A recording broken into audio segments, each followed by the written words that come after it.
Hey, we are live. We are not live. I'm live. You're watching this later after the fact. Why are you watching this later after the fact? Because you're smart and you know that you need a signature program, right? Well, okay, you don't need one, but you don't need money and you don't need clients either. See what I did there? I correlated designing your signature program with getting more business. Now listen up.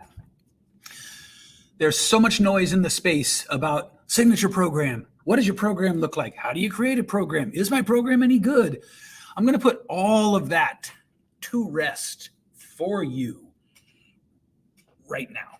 Okay? Now, your signature program. Oh, by the way, I'm going to be using my little line drawings here to help teach this idea to you. So, be ready for that. It's kind of my thing. You might say it's part of my signature thing.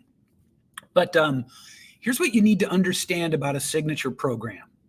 So there are a couple of things. First, before you ever design a signature program, I beg you to do a little market research somehow, whether that's just taking, coaching that you've sold to people in the past and got results with and organizing it into a signature program, or whether that's kind of weird, or whether you need to just go do some research to find out if the market will buy this from you. Guys, girls, people of all genders, I can't stress this enough. For the love of God, please find out if the market will buy what you have to sell before you build it. Please. This kills me. So many coaches have drank the Kool-Aid and bought the lie and believed the lie that you can coach anything, right? You can just anything you want to coach on, you can coach on. And this brings us things like I had somebody tell me once they were a happiness coach. To the best of my knowledge, they are no longer in business and they never got any clients, or maybe just a couple, because that's a really, really obscure thing to try to sell. Trying to sell happiness is weird, okay? It's difficult. It's going to be a tough sell. I had one gal reach out to me at one point and tell me that she was a coach for middle and high school aged kids to teach them, and I won't even get this right, but you'll get the idea. She said she taught whole body embodiment embodiment from a trauma-informed perspective. Now, I don't know about you, but other than recognizing those words individually, I have no idea what I should expect from that. I have no idea whether that's for me. I have no idea, about anything. That's just such an intellectual abstraction. Or I should say like a spiritual intellectual abstraction. But this video is not to hammer on those people. It's just in general to make you understand you've got to frickin' find out if the market will buy what you want to sell. You have to. God damn it, you guys. Sorry. Look, there are so many just flat out untruths that are peddled in this space. And one of them is that you can coach on anything. You can't coach on anything because A, you're not skilled to coach on anything. You're only skilled to coach on certain things. And B, you don't know if the market is going to support you or not. And if the market does not support you, you have nothing. So moving that aside, let's say now that you do have something that's been validated in some way. You can go do market research, and I suggest you do. You can have past clients, or current clients for that matter, who have paid for what you do and like it, but you need some kind of validation. Validation, validation, validation. V for validation yields V for victory or something. I don't know. Here's the deal, though. Once you know that whatever it is that you sell, coach on, offer is something people will buy, you might want to design your signature program. For that, I'm going to give you a fast but incredibly accurate and valuable overview. Here it goes. The first question, what do I include in the program and what don't I include? right? This is a very common one. And the way to think about the answer to this question is this. Your program should have one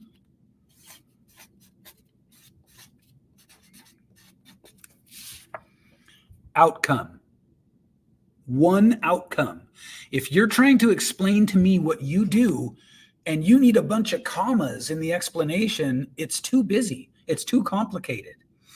What I mean is, don't say, I help people to, live lives of more fulfillment and be able to release childhood trauma and this and that. It's too confusing. You understand it because you live it, but the audience doesn't because they don't. They may live the problem, but they don't live the solution yet. And so, one outcome, kids, one outcome. If you can't reduce it down to one clear, highly valuable outcome, you got to go back to the drawing board. So now let's say you've got one outcome. Now what? Well, this is going to be so simple that I hope that you do a head smack on this one. You need to take your expertise and use a whiteboard or a pad and paper. You can use a spreadsheet, any kind of, however you want to do it is fine. But you need to really say, what are the individual steps of this one outcome? Wait, so weird because I'm in mirror position. So every time I try to move one way, my image moves the other. Anyway, one outcome. Now, what are the steps involved to take them from where they are to that outcome?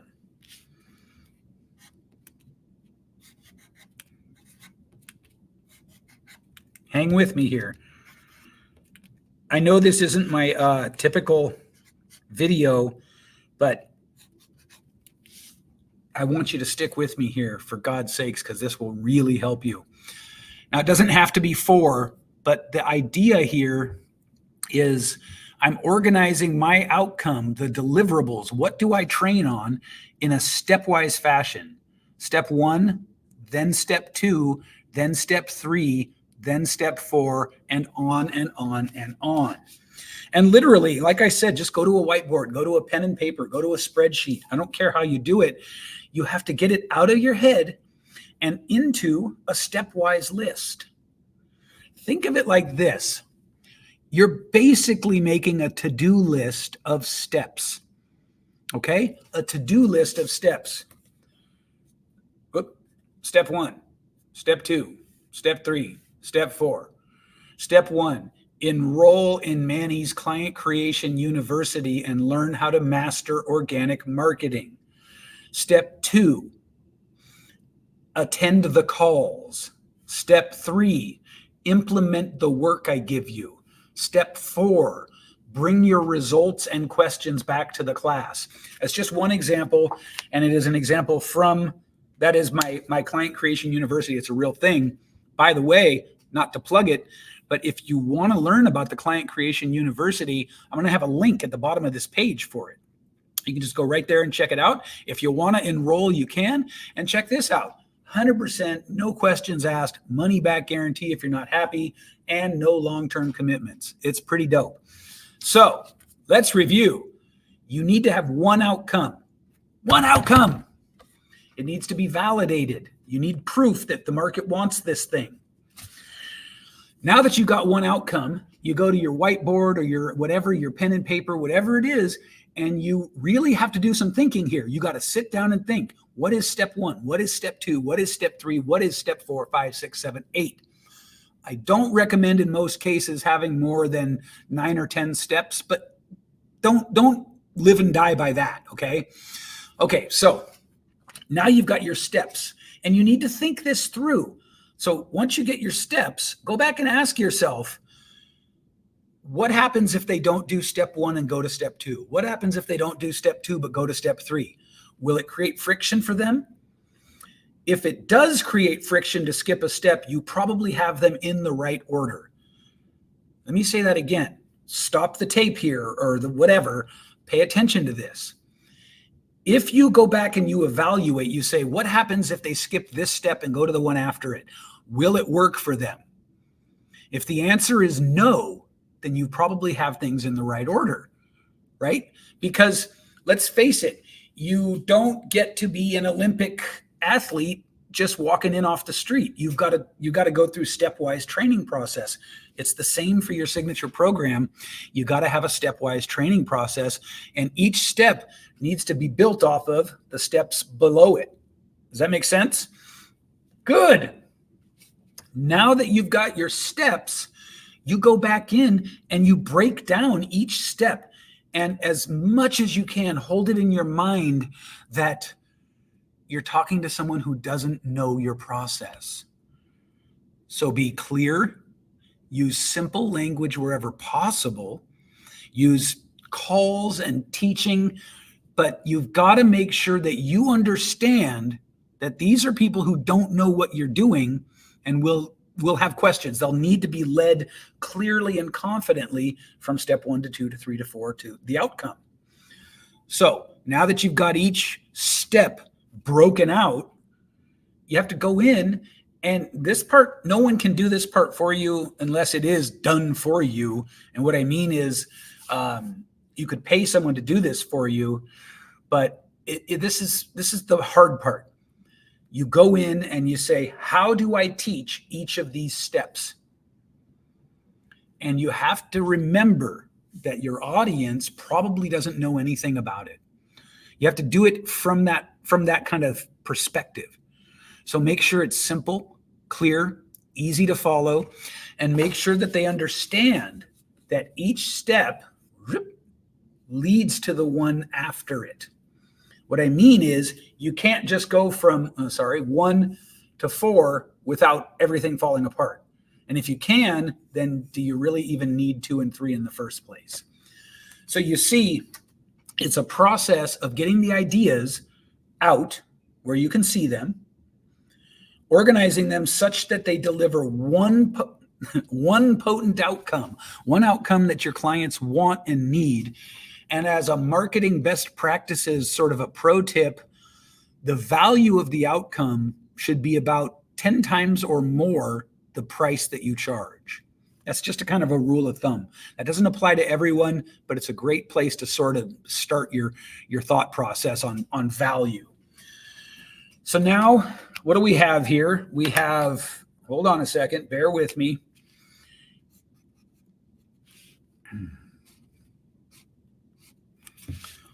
So for each step, you have its individual pieces.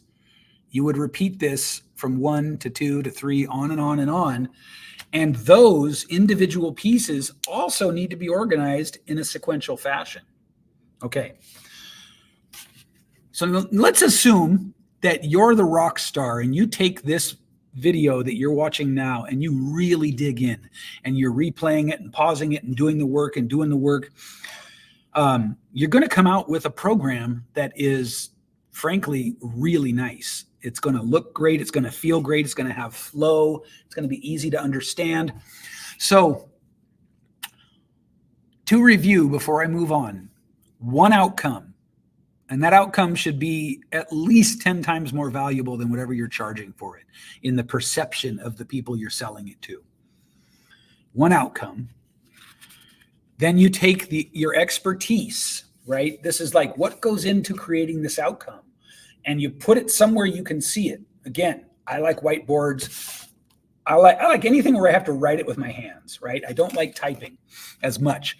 And I certainly don't like typing for creative work. But anyway, you get everything in order, and then you validate the steps by saying, if they skip this step and go to the next one, will they struggle? And if the answer is yes, you're probably organizing things in a sensible fashion, right? If the answer is no, if you see, oh yeah, they could jump over step 2 and it wouldn't slow them down a bit, maybe step 2 becomes part of step 1, or you just move step 2 out of the way entirely. So you have to do the thought work here so that you can organize things into a stepwise process. I want you to think of it really just as a punch list. It's just a checklist of things they have to do. And then you create the training for each thing. Or you can do like I prefer and just teach it live. But the point is, you have to create it. If you try to just tell people you've got all these outcomes that they love, if you try to not have any organization to the way you teach, it's going to go bad for you. Okay? So, final review here. And then one final super dope pro tip. Final review. First of all, one highly desirable outcome. And you have to validate this, like we talked about. 2, you get it out of your brain and onto your whiteboard or your paper or whatever, and organize it, break it down into stepwise chunks, and make each chunk a module, and evaluate whether or not you have a solid sequencing of the individual modules or the steps, right?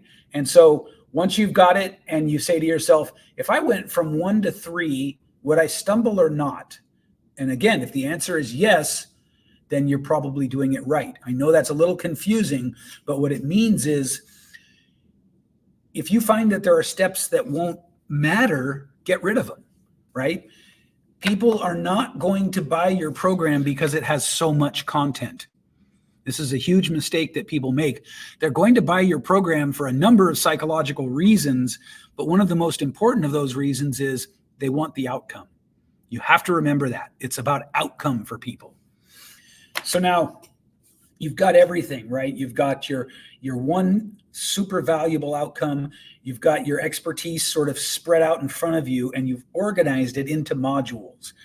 You then go back and you literally make each module. Now it could be a PDF, it could be a video, it could be a combination of video and PDF.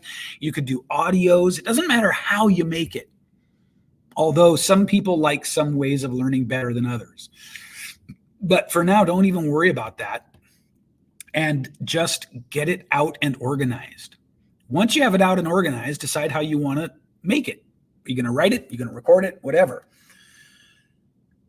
I suggest housing it on YouTube and putting it as unlisted, but that's a different thing. So what now? How do I name this thing now that I've got it? How do I name it?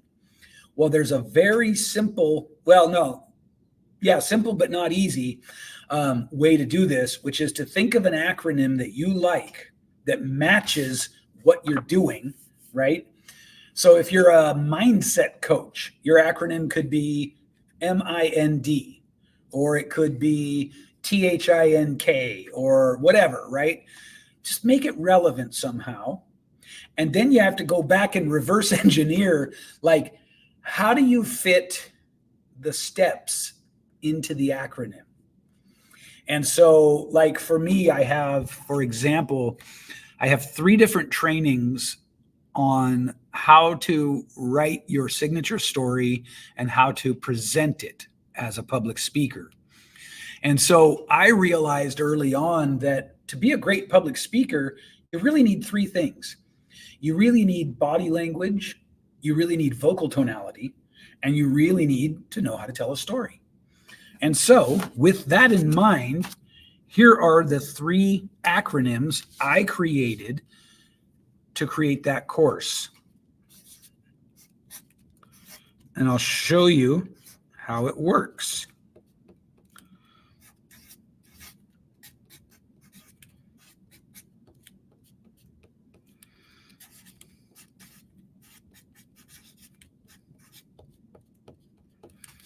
Check this out. The STORY acronym. Guess what that teaches you? How to write and tell your story. And the modules are structure, tension, offering rich detail, revealing universals, and being yourself the whole time. The POISE acronym is for body language, and it stands for posture. It's been a long time, so bear with me here. Posture. I can't remember. At any rate, each of these letters corresponds to one of the modules. It was, I can't remember at the moment. And then the SPEAK acronym, same thing. Let's see. I think it was SMILE, Shoot. I'm so distracted. I have a new office. If you've been following me for a while, and I've got people walking by the window, it's unusual for me. Anyway, so it was speak. I can't remember, but I hope you get the point here, right? This is a tight way to deliver things. So, but you've got to kind of work it. You got to kind of fit what you do into the acronym. It's like reverse engineering it. Now, again, if you want to go deeper on any of this stuff, check the link below for the Client Creation University. It's a membership, and it's literally, you can work with me for a year for $5 a day. Now, that's subject to change because it's a stupid cheap price. But yeah, so that's an opportunity you have. And with that, I'm going to wrap up. It's about a 21-minute video. Yeah, that's reasonable. I hope this has helped you, because you got to organize your expertise into offers. Otherwise, you're going to struggle pretty much until you do. Okay? Thanks, guys. I'll see you in the next one.